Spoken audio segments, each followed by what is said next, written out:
My son's fiancé mocked me when we met for the first time. Your dad only finished middle school. Seriously, can you even get a job with such low qualifications? She laughed heartily. Her father joined in. I can't believe he's an unemployed high school dropout. They belittled me, and to make things worse, they served food only for themselves, excluding me. The fiancé's mother said with a big smile, I prepare meals only for my family. I've never seen someone treated so badly during a meeting between two families.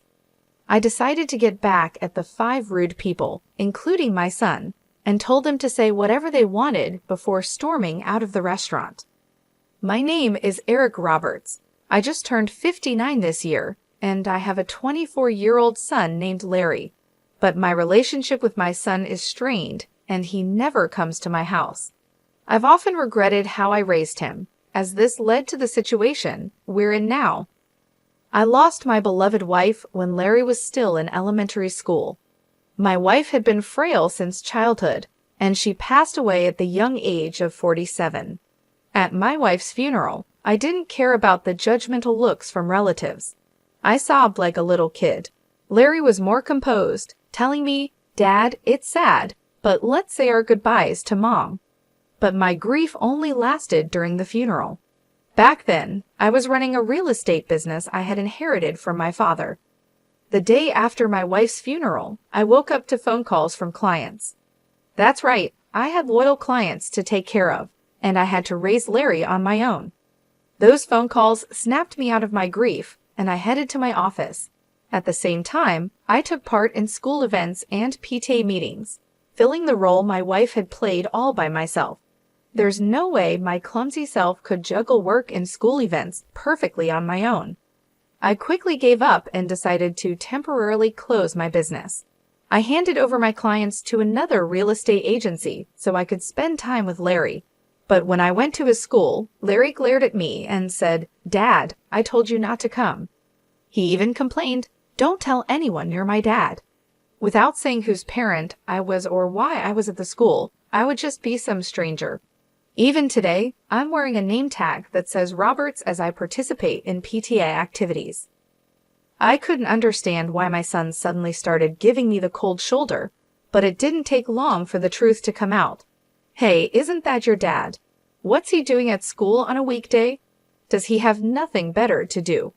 One classmate said, My mom said that after your mom passed away, your dad became jobless, right?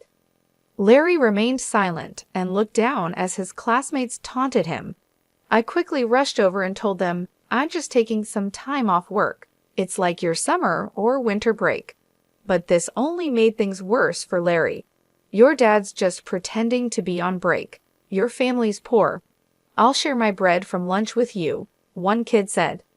Larry grew more and more resentful, and his classmates kept making fun of him. Despite knowing my son was being ridiculed, all I could do was look the other way. I can't remember how many times I cried alone because of how pathetic I felt. Soon, when Larry entered middle school, he started hanging out with delinquents. He would sleep over at friends' houses and hang out at gas station parking lots until late at night. Back in the day, cell phones weren't very common, and it was rare for a middle schooler to have one. Larry started coming home less and less, and I had no clue where he was or what he was doing. All I could do was apologize when I got calls from the school saying there had been a complaint from a nearby gas station. Whenever I went to Larry's school, Larry and his rowdy classmates would call me names like good for nothing and bottom of the barrel while throwing empty cans at me. Larry had become more violent since entering middle school, and I was scared to even talk to him, not knowing what he might do. I wish I had handled things better when he was still in elementary school, but what was the right way for a parent to deal with a child's bad behavior? I had no idea how to communicate with a teenager and was utterly confused. He skipped school without caring and even ran away during classes. His grades were rock bottom. At a parent-teacher conference, they told me about a private high school where even Larry could get in, and I was relieved. I was glad there was a high school he could go to, I thought maybe he'd calm down a bit after going to high school. Just as I hoped, after starting high school, Larry began to take his classes seriously. He studied hard, started scoring a bit above average on tests, and even made it to college. But his disdain for me remained the same. Even after going to high school, he continued to bounce from one friend's house to another, never stopping by home. After getting into college, he started living alone in a dorm and paid his tuition by working part-time. He was living independently, which was commendable, but he was cold as ice towards me. Even after he started working, he never once came home. Then, out of the blue, when Larry was about 24, he called me. He said, "I've got someone I want to marry." Then he goes, "Next Sunday at 3 p.m., we're meeting up at a fancy restaurant, so be there," and lets me know the plans he made without even asking about my availability. I was like, hold on, this is too sudden. But when I got mad, he just said, "If you can't make it, don't bother," and hung up the phone with his cold attitude. I had mixed feelings, but he's my only son, so for his sake, I went to the fancy restaurant at the time he told me to. When I got to the restaurant, her folks were already there, and they were like, "Who are you?" All rude. I was like, "You call me out of the blue, and then ask who I am? Come on." But even though I was fuming, her folks just said, "No, we didn't call you," and they were just as cold as my son. Now my son Larry was standing there smirking. This guy was up to something. Still not sure I trusted what was happening, I headed inside the restaurant. There was no talk about Larry or his partner Kelly. Instead, I was the center of their attention, and they treated me like an intruder.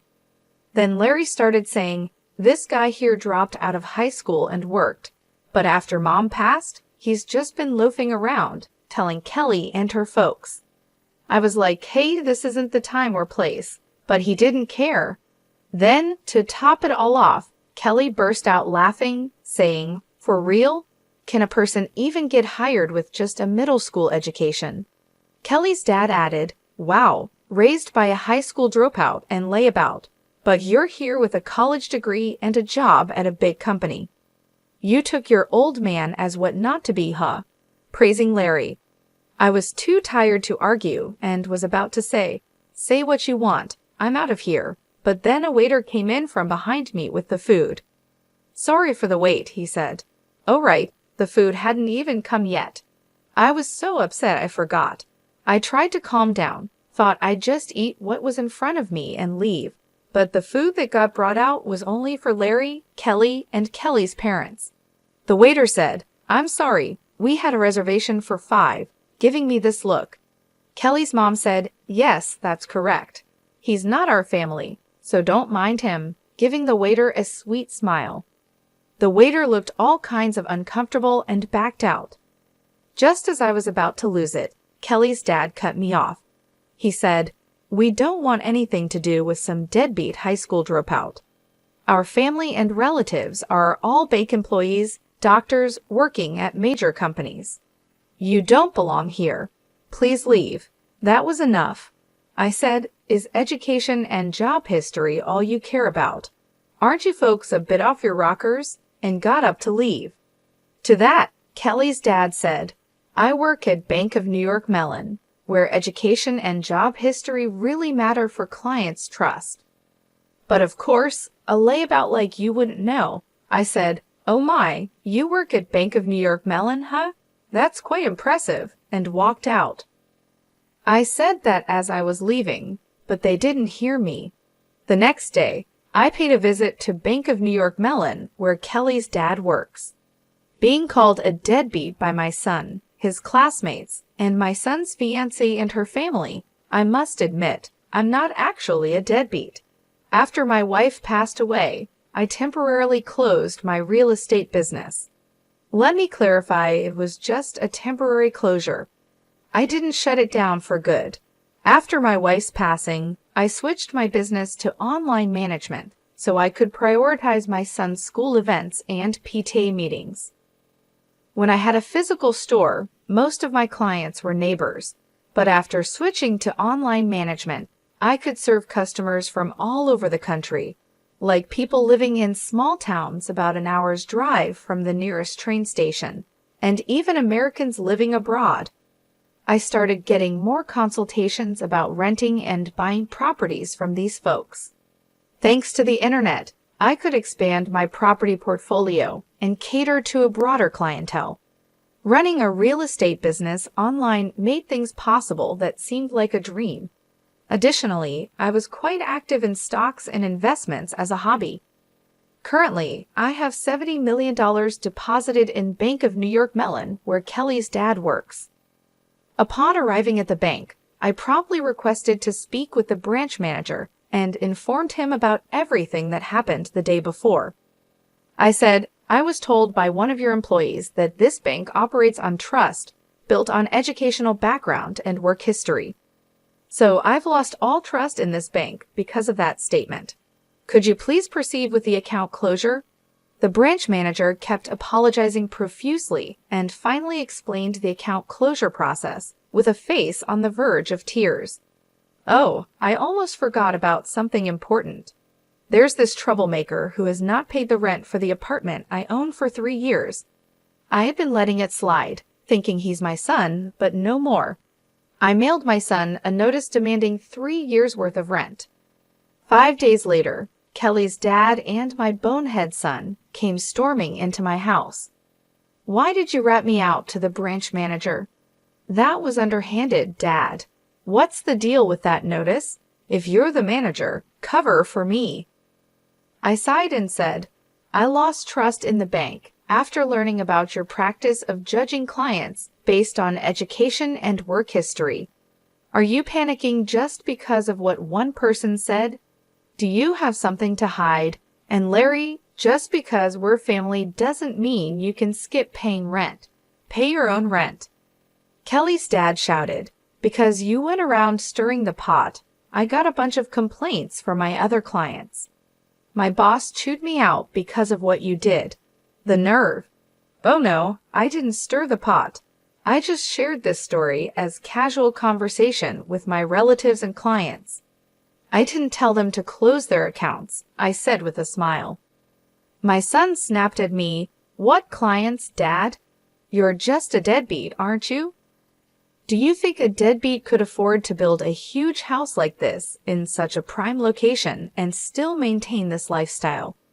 I even did some renovations recently, I replied. My son looked baffled and said, Huh? What's that? Did you go into debt or something? I'm really fed up with you. I took a break from my real estate job for a while and then switched to running an online business, which I'm still doing. How many times do I have to tell you I'm not a bum? I said. My son turned pale and said, What? I had no clue. I thought you were just working part-time. Kelly's dad started yelling, You're a real piece of work, keeping your occupation secret even from your own son. Annoyed, I said, Say whatever you want, and closed the front door. Outside, I heard them shouting, You've ruined my reputation. I'm gonna sue you. I can't believe I've been duped by my old man for this long. I'm not gonna let him do this to me. They were making a ruckus, but after about 5 minutes of shouting, they seemed to get exhausted and it got quiet. Once they realized that shouting was meaningless, I figured they wouldn't bother coming around here again. I let out a sigh of relief and went to make myself a cup of coffee. Just then, I heard my son's voice outside again. You big fat liar. What are you still doing here? I said as I looked out the window to see Kelly's dad and my son spray painting my front door. You've got to be kidding me. What are they up to now? Just as I was about to go outside and give them a piece of my mind, I heard a police siren getting closer. Could it be that someone in the neighborhood called the cops? My hunch was right. When I went outside, the 3 of them were being detained by the police, who had shown up because of a neighbor's complaint. There he is, that big fat liar. I lost all my credibility at work because of him, they shouted. The police calmly loaded them into the patrol car, saying, all right, we'll take it from here. Then one of the officers, who seemed to have just noticed me, approached with a strangely cheerful expression. "Sir, would you please come with us to give your statement?" Why me? I thought, but I guess I'm the victim here. I'm gonna spill the beans on all their shenanigans.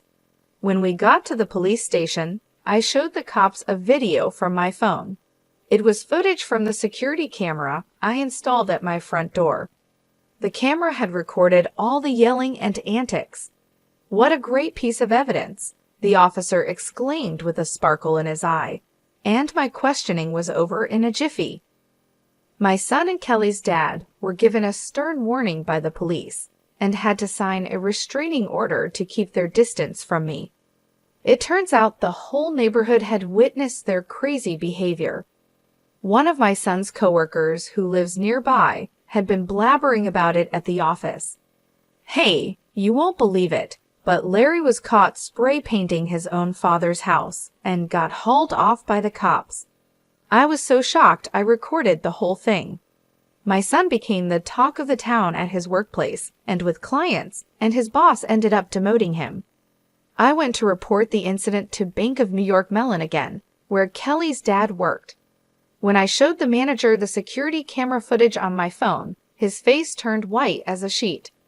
I heard that Kelly's dad finally got fired, and naturally, she called off the engagement with Larry.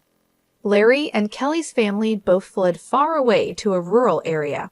Apparently, Kelly's parents even came to work part-time at the gas station in the sticks run by my brother. They were no good and couldn't get the hang of stocking shelves, no matter how many times they tried. I showed them and had to give them the boot right away. Word spread quickly, and nearby gas stations and farmers did the same. According to my brother, Kelly's parents can't seem to land a steady job and are bouncing from one gig to another at gas stations and farms. Furthermore, I heard that Kelly showered her boyfriends, including my son, with expensive gifts like watches, and she got into debt because of that. The little money her parents make from their part-time jobs apparently goes straight into paying off Kelly's debts. It's a mystery how they're making ends meet. It's been 6 years since then, and my son is now 30. It seems like he's changed for the better after being treated with kindness from folks in the small town he moved to. He came to me a couple of times and apologized sincerely. He said, "I was naive and immature. I didn't even try to understand your job and just labeled you as a good-for-nothing. I can't apologize enough for how much I regret it." Seeing the change in my son's attitude, I decided to let him move in with me. Now he's working at a company near my place, and little by little, he's helping me out with my work too. But don't get me wrong, he's still inexperienced, and I don't trust him completely. I'm hesitant to hand over all my work to him, but I'm going to observe his behavior and attitude towards work and make decisions accordingly. If he proves he's really turned his life around, I might consider handing over the reins of my business. But if I told him that, he might get too excited and say, "For real?" I'll hand in my 1 week's notice tomorrow and do something impulsive. I'm living with my son, holding on to the hope that one day I'll feel confident enough to trust him with everything. After the incident with the police, the news about Larry and Kelly's dad spread quickly. The neighborhood couldn't stop talking about it. One of Larry's coworkers, who lives nearby, blabbered about it at the office, saying, "Hey, you won't believe it, but Larry was caught spray painting his own father's house and got hauled off by the cops." I was so shocked I recorded the whole thing. Because of this, my son became the talk of the town at his workplace, and his boss ended up demoting him. I went to report the incident to Bank of New York Mellon again, where Kelly's dad worked. When I showed the manager the security camera footage on my phone, his face turned white as a sheet. He was speechless. I heard that Kelly's dad finally got fired, and naturally, she called off the engagement with Larry. Larry and Kelly's family both fled far away to a rural area. Apparently, Kelly's parents even came to work part-time at a gas station run by my brother. They were no good and couldn't get the hang of stocking shelves, no matter how many times they tried. My brother said they were a complete disaster, always messing up and causing trouble. Despite all this, my focus remained on my son. It's been a long road, but I believe he's starting to understand the importance of hard work and responsibility. He's apologized for his past behavior and seems genuinely remorseful. I've told him that actions speak louder than words, and I'm watching to see if his actions match his apologies. Living with him again has been challenging, but it's also been a chance for us to rebuild our relationship. I see glimpses of the man he could become, and it gives me hope. I haven't decided yet whether I'll hand over my business to him, but I'm giving him a chance to prove himself. If he shows he can be responsible and trustworthy, then maybe, just maybe, I'll consider it. But for now, I'm taking it 2 days at a time, hoping for the best and preparing for the worst.